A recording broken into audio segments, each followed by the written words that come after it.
Kaugnay ng posibleng paglalabas ng warrant of arrest mula sa International Criminal Court ICC laban kay dating Pangulong Rodrigo Duterte, makapanayan po natin si Atty. Cristina Conti, ICC Assistant to Counsel. Magandang umaga po, Atty. Good morning, Igan. Opo. Bakit lumitaw itong ugong-ugong ng warrant of arrest laban sa dating Pangulo? Hindi pa ito kumpirmado, Atty. Conti?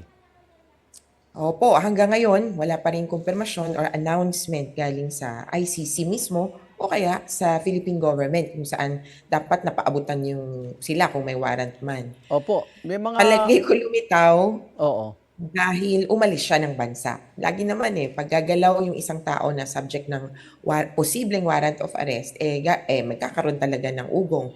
Oo. And pangalawa, kami talaga nag-aabang na ng warrant of arrest last year pa. Oo. Kaya actually hindi ko naman masabing fake news talaga or quote-unquote, no? Oo.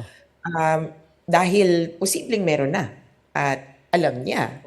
Isang bahagi din yun ng palaisipan natin ngayon. Opo.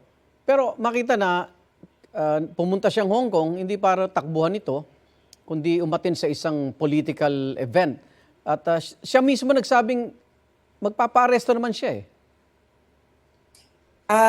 Yung pag-alis kasi niya ay hindi naman announce. Kaya yung punto ng pag-alis, Okay. Sabado pa lang, doon Opo. talaga magiging iikot ang chismis o ang spekulasyon. Kahapon nagkaroon ng linaw at kagabi yata namamanata siya. Babalik naman ako. Ano ba kayo? Oo, oo.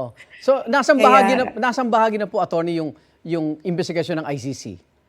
investigation pa rin. Okay. Itong stage na to sa totoo lang ay confidential or Okay. secret.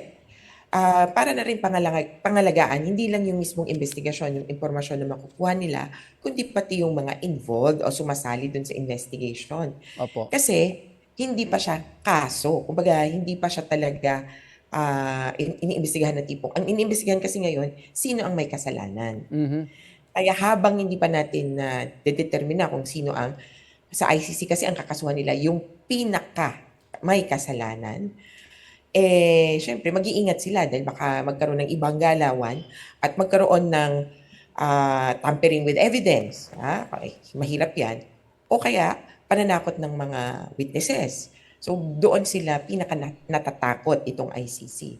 Kaya sa ngayon, chill lang muna hanggang hindi pa talaga inaanunsyo na una, may warrant of arrest na, pangalawa, na-issue na yung warrant of arrest, or pangatlo, nahuli na yung tao. Sa atin, wala pang gano'n na isinasa publiko. Pero Opo. hindi ko isinasantabi na pwedeng may na-issue na warrant of arrest. Okay. Pero naiinip na ho ang dating Pangulo. Pwede ba mangyari yan this month, this year? Paano po? Naiinip na rin kami. Sa totoo, pwedeng mangyari ito soonest kung siya ay Anytime. pupunta Okay. doon. Kasi ang problema, hindi naman problema, pero ang hinihingi ng ICC ay impormasyon. Okay. Kung kaya niyang pumunta doon at ibigay yung impormasyon na tama at hindi magsisinungaling lang o magde-deny lang, ay uusad tayo. Kumbaga kung aamin siya doon, paano, saan, sino-sino ang mga kasangkot, tuloy-tuloy ito, smooth sailing ito. Ang problema, kahit sabihin niya, hulihin niyo ako. Katulad ng pag-amin niya, may 7 siyang pinatay. Ano pong pangalan? Saan po? Kailan? Hindi ko nabibigay. Kasi baka kasuhan niyo ako. Kaya sa pangkalahatan, kahit sinasabi niyang, huli kayo, hindi siya handa para sa trial.